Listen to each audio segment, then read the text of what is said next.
पर प्राचीन काल में एक शाही परिवार में एक लड़के का जन्म हुआ। कम उम्र में ही शाही ठाट बाट से दूर उसको गुरुकुल में भेज दिया गया। गुरुकुल में वो विद्यार्थी सबसे होनहार था। उसने वेदों और शास्त्रों का अध्ययन किया। गुरुकुल में उसकी अभी शिक्षा समाप्त भी नहीं हुई थी कि उसके माता पिता और भाई बहन सभी प्राकृतिक आपदा में मारे गए। ना तो राजसी ठाट बाट रहा और ना ही माँ बाप। शिक्षा समाप्त करने के बाद इस विद्यार्थी ने प्रण लिया उसका सारा जीवन केवल लोगों की भलाई में ही गुजरेगा और उसने संन्यास ले लिया। अब इस सन्यासी ने अपनी सारी महत्वाकांक्षा त्याग दी और अब वो ध्यान लगाने के लिए संसारिक चीजों को छोड़कर हिमालय के जंगलों में चला गया। वहां पर उसने लंबे समय तक तपस्या की और अपनी दिमागी शक्तियों को विकसित किया। वो सन्यासी जीवन में बहुत खुश था। लोग शिक्षा लेने के लिए उसके पास आते और ये सन्यासी लोगों की समस्या सुलझाने में लोगों की मदद करता। धीरे धीरे इस सन्यासी की चर्चा पूरे नगर में होने लगी। सन्यासी बहुत ही मशहूर होने लगा था, पर उस राज्य का राजा बहुत ही क्रूर व्यक्ति था और राजा ने सन्यासी से मिलने की ठान ली। इस पहली मुलाकात में ही राजा इस सन्यासी से इतना प्रभावित हुआ कि उसने अच्छाई की राह पर चलने की ठान ली। राजा मन ही मन सोचने लगा, अगर ये सन्यासी मुझे चंद मिनटों में ही इतना बदल सकता है तो अगर ये मेरे पास रहने लगे तो मेरी तो जिंदगी ही बदल जाए। इनकी सेवा से मेरा जीवन धन्य हो जाएगा। राजा ने सन्यासी से महल में चलने का आग्रह किया। सन्यासी इसके लिए मान गए और राजा सन्यासी को लेकर महल पहुंच गए। वहां राजा ने शाही कमरे में सन्यासी को भोजन करवाया। सन्यासी ने राजा का धन्यवाद किया और जाने की आज्ञा मांगी। राजा ने कहा, आप हमारे बगीचे में हमेशा के लिए रह सकते हैं। मैं आपकी जरूरत की सभी वस्तुएं, खाना, रहना, कपड़ा आदि प्रबंध करवाता रहूंगा। सन्यासी ने राजा के प्रस्ताव को स्वीकार कर लिया। बगीचे में सन्यासी के लिए कुटिया बना दी गई। सन्यासी काफी साल वहीं रहे। राजा ने भी सन्यासी की खूब सेवा की। कुछ सालों बाद एक दिन अचानक राजा और रानी दोनों ही पड़ोस के राज्य में चले गए और एक सेवादार को सन्यासी की सेवा करने के लिए बोल गए,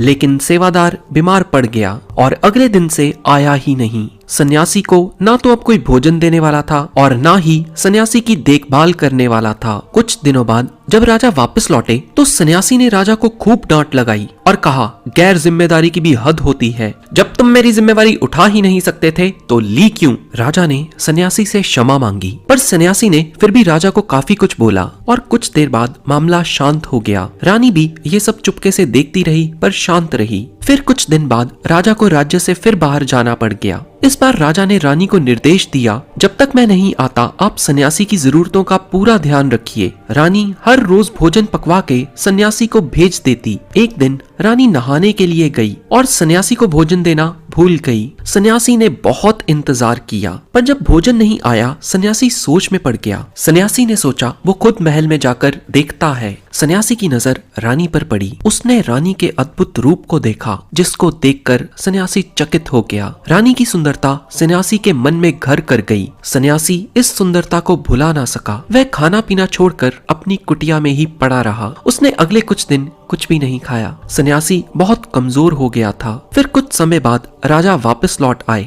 राजा को सन्यासी के हाल का पता लगा। राजा सीधा सन्यासी के पास पहुंच गए। राजा ने सन्यासी से कहा, आप बहुत कमजोर हो गए हैं और गहरी सोच में डूबे हैं। क्या मुझसे फिर कुछ भूल हो गई है? सन्यासी ने बताया, राजा मैं आपकी रानी के अद्भुत सुंदरता के मोह में पड़ गया हूँ और मैं रानी के बिना जिंदा नहीं रह सकता। राजा ने कहा, मेरे साथ महल में चलिए, मैं आपको रानी दे दूंगा। फिर राजा सन्यासी को लेकर महल में चले गए। रानी ने अपने सबसे सुंदर कपड़े और गहने पहने हुए थे। राजा रानी के पास पहुंच गया और रानी से कहा, आपको सन्यासी की मदद करनी चाहिए। वो बहुत कमजोर पड़ गए हैं और मैं नहीं चाहता मैं किसी ज्ञानी पुरुष की हत्या का पाप अपने सिर लूं। राजा ने रानी से पूछा, क्या आप ये पाप अपने सिर लेना चाहते हैं? सन्यासी आपकी अद्भुत सुंदरता के दीवाने हो गए हैं। रानी ने कहा, मैं समझ गई क्या करना है। और फिर राजा ने रानी को सन्यासी को सौंप दिया। सन्यासी रानी को लेकर जब कुटिया के दरवाजे पर पहुंचा तो रानी ने सन्यासी से कहा, हमें रहने के लिए घर चाहिए।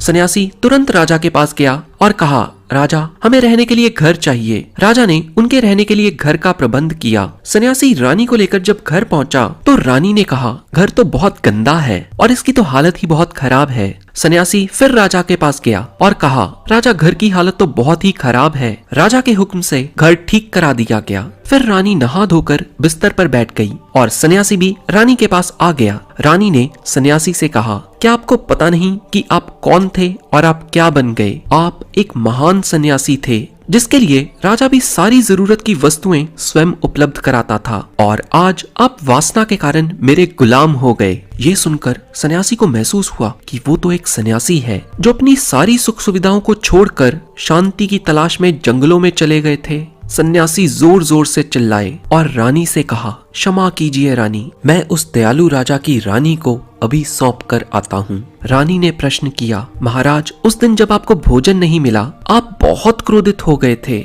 मैंने आपका ये रूप पहली बार देखा था, तभी से मैंने आपके व्यवहार में परिवर्तन महसूस किया। सन्यासी ने समझाया, जब मैं जंगलों में था मेरे को तो समय पे खाना भी नहीं मिलता था, पर महल में आने के बाद मुझे सुविधाएं मिली और मैं इनके मोह में फंस गया। मुझे इनके प्रति लगाव उत्पन्न हो गया, फिर इनको पाने का लालच हुआ। जब मुझे ये नहीं मिले तो क्रोध उत्पन्न हुआ। सन्यासी ने बताया, सच ये है, इच्छा पूरी नहीं हुई तो क्रोध उत्पन्न होता है। क्यों पूरी नहीं हुई? और अगर पूरी हो जाए तो लालच बढ़ता है और चाहिए। इस बात को एक बार फिर से सुनिए, इच्छा पूरी नहीं हुई तो क्रोध उत्पन्न होता है। क्यों पूरी नहीं हुई? और अगर पूरी हो जाए तो लालच बढ़ता है और चाहिए। सन्यासी ने बताया, और यही इच्छाओं की पूर्ति मुझे वासना के द्वार तक ले आई और मैं आपकी ओर आकर्षित हो गया। इसके बाद सन्यासी को समझ आ गया उनको जंगलों में वापस लौटना चाहिए और उन्होंने ऐसा ही किया। दोस्तों, श्रीमद् भगवद गीता के 16वें अध्याय के 21वें श्लोक में स्वयं भगवान श्री कृष्ण ने नर्क के 3 द्वार बताए हैं, और ये 3 द्वार हैं काम, क्रोध